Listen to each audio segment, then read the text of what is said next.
So these are the steps that we go through. First, we identified all the terms that organizations had to understand in order to understand what a unified content strategy is and why they might need to understand that. Then we had to find experts, people who would contribute content, people that were like me, that were like others in our industry sector, often people we compete with, or people that we partner with, or people that we respect. And we went out, we selected these subject matter experts, and we built a spreadsheet with the terms and the contributors that we hoped would write something for our book project. Then we went out and we pitched those people. We made the business case for why they should participate. We made it a very clear what our expectations were. We told them exactly what we were going to do. We were going to create a book, an ebook, a website, a deck of cards. We're going to do presentations and webinars. Basically, we're creating an inventory of content experts, a directory of all the people that you need to know and all the topics that are important to understand. Then we got them to sign an agreement. We made it simple by using an online document management tool that allows for electronic signatures. It was easy for us to put all the people in and send them all the same contract at exactly the same time, which meant that we had to have some standards. We had to have an approach that we were going to use every time. We were not going to break any rules, and nor did we. We had to make it really easy.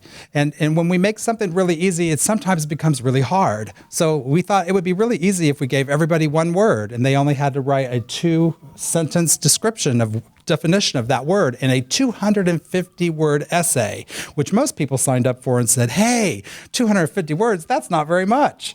Turns out it's sometimes difficult to take a complex topic and talk about what it is and why you need to know about it. So we had to create some examples for them to show them what a good piece of content would look like. In other words, experts can be really smart at what they do, but maybe not very good at communicating it. We also had to find a way to bring it all together. And because we helped bigger companies do this with lots of budget, lots of different kinds of software tools, we had to figure out a process to do this on our budget, which was basically borrow, beg, steal, and buy things that are inexpensive.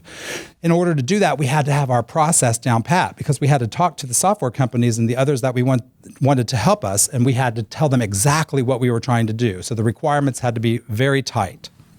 And then we had to design a cleanup and approval process that was not going to add more work to our pipeline. And so we basically came up with a way for everybody to do exactly the same thing by submitting their content into a wiki. Now, you could use a Google Doc or some other kind of common thing where you could have expert contributors submit their content and you could have reviewers edit it. But we want to make sure that the rules that we make and the cleanup that we do allow for them to have their own voice. They need to be able to speak with their own voice with authority. But at the same time, we have to honor the end user of the content. We can't have a book that's created with a bunch of different voices that sounds like none of these people are in sync. So we had to find a way to synchronize them. So we had an editor who reviewed everything, who understood all the topics.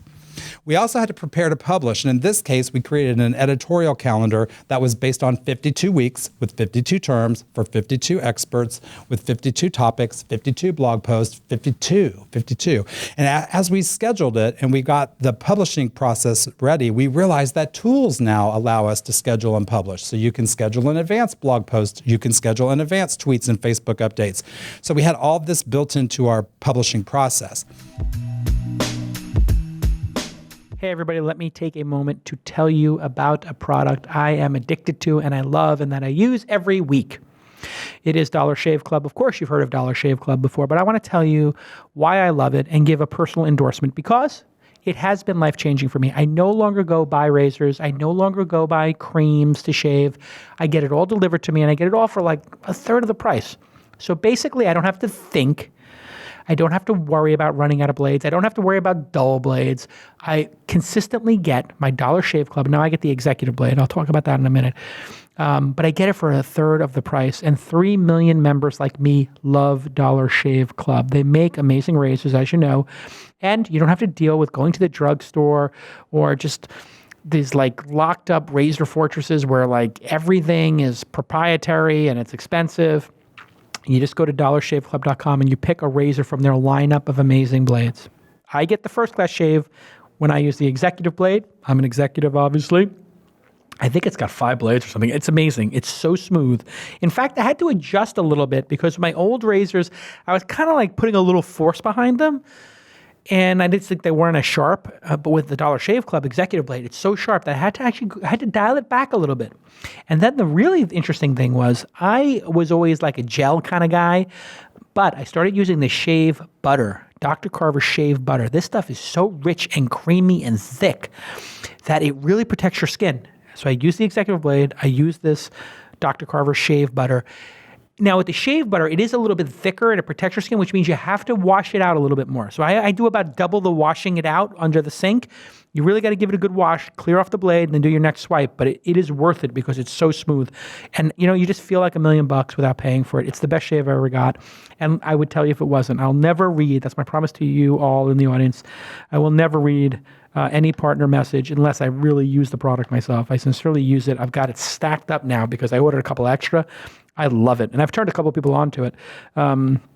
So they're so confident over there at the Dollar Shave Club of all their products that they are going to give you the first month free to join the club. You just pay for the shipping. That's a good deal. After that, it's just a couple of bucks a month. There's no long-term commitment. You can cancel at any time. There's no hidden fees. They're just not into any nonsense over there. It's just like a great shave at a third of the price. It's better than anything else you're getting, and you never have to worry about it. Go to dollarshaveclub.com/twist. dollarshaveclub.com/twist. I sincerely love this product. It's exceptional. Go get it. You'll love it. Let me know what you think of it. Okay, that's it. Let's get back to this amazing program.